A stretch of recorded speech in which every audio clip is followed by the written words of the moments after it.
Nerf Clan, welcome back to the channel. We got two amazing games today. Please stick around, watch them both. Come back if you can't do it at once. Take your Adderall, whatever the hell you need to take your focus.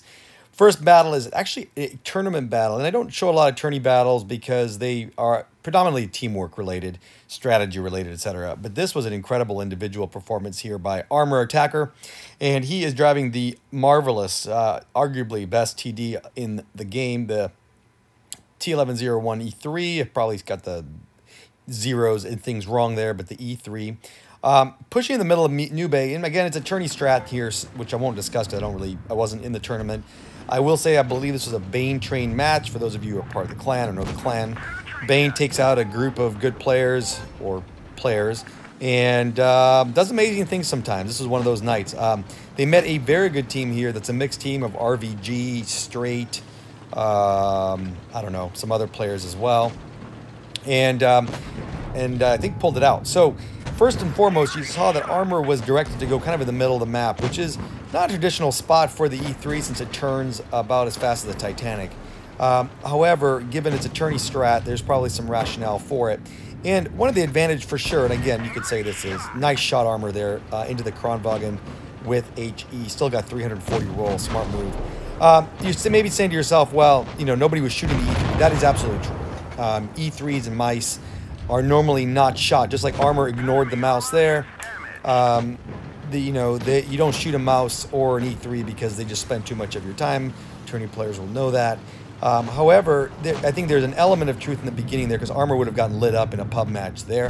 However, I think you got to keep watching how amazing this is. And by the way, stick around. The next game by Linus is one of the best tier 10 games I've seen this year. So don't leave the goddamn channel and watch. Armour flanks. All right, strange move, sure. But the E3 is actually relatively mobile. I was joking it doesn't turn. Armour did not scope that in. Armour, you're not fucking playing in a T62A there. Kidding. Armour is not a scoper, and I think taking a quick snapshot there to see what happens is not overly a bad idea. I would have aimed him in myself because you had a free shot. I think it was a free kill there.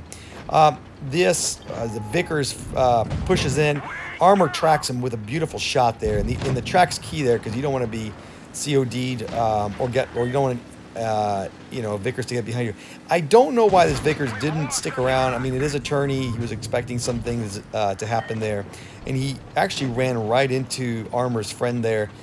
So kind of an odd move there by the Vickers, but it's a light, and he wants to keep moving and helping his teammates, so it's probably the right way to play that tank.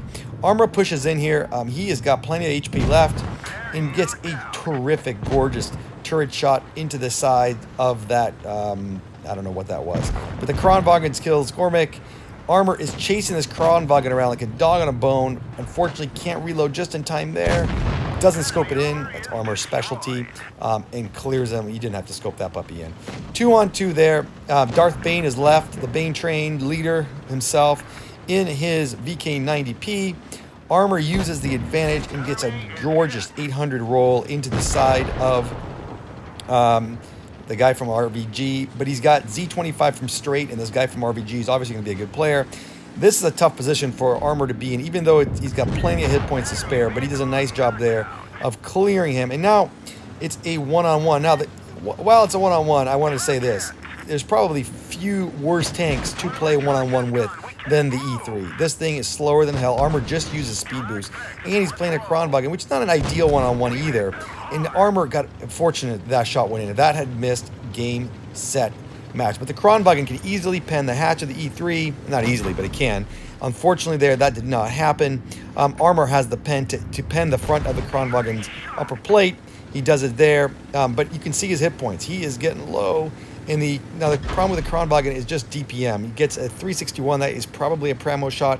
Look into the hatch, and Armour just aims down and does get kind of fortunate. He didn't hit the cannon there and clears Z25 for the win.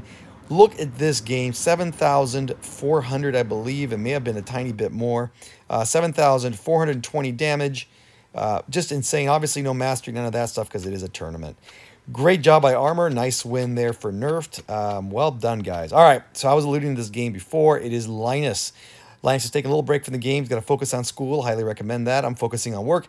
So good stuff. E100 in Falls Creek. Armour sporting the try-hard camo and pushes to the bridge, as all heavies or TDs will do. I refer to the E100 as a TD, not a heavy, but it can serve both purposes. The Object 268 from Linus's team pushes to the aggressive bush position there. You know, it doesn't, just so, in case you guys don't know, most of you do, bush only gives you so much cover. So if you're in a 268, 50 meters away from that E4, you're going to get spotted, dude. So I don't know what the hell that guy was thinking, but it's all right. He didn't get damage. Linus took a shot, however, which probably would have happened no matter what. The point of this game actually really ends up, you know, it starts off relatively slow, but oh my god, what a finish, what an ending. Armour pushes over. Smart move here. I say Armour, I meant Linus. Linus pushes over. A lot of people just stay up there where Linus and that 268 were sitting and just kind of do a snipe fest for 3-4 minutes, and it basically becomes whoever can shoot more or better, or whoever gets better to RNG wins the match. Linus says, screw that, I'm going to go take this game into my own hands, and pushes in a bit. Love that, loved seeing that, and it did allow him to get a shot in, and I think it disrupted the team's mojo on the opposite team as well, which both things are quite useful. Now he has got what looks like a Sheridan flanking over there, but the Sheridan looks like he might be alone.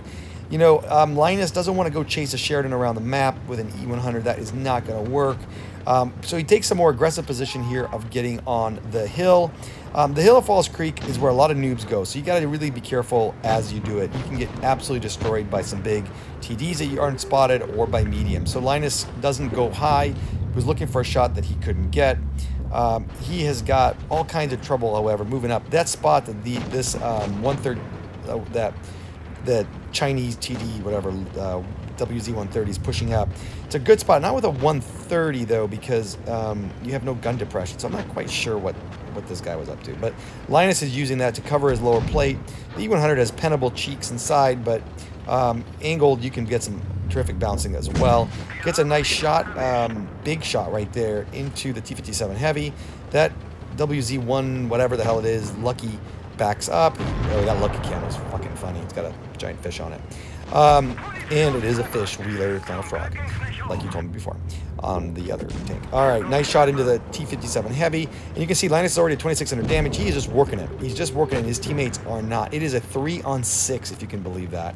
Linus correctly saw that the T-57 had shot his load, and he's going to go over there to clear him. He must have a chance at this 3-on-5. The Object 268, as you saw, was rubbing Linus for luck. That's a bad move, by the way. Don't need to rub another teammate for luck. So he's a noob, clearly. Linus gets a great shot there, although I don't know what that rolled into. And smart move just to stay away. They do clear that Sheridan, the annoying Sheridan. We got a WZ-121 over here. Oh, that's a tough tank, and gets a lucky bounce there.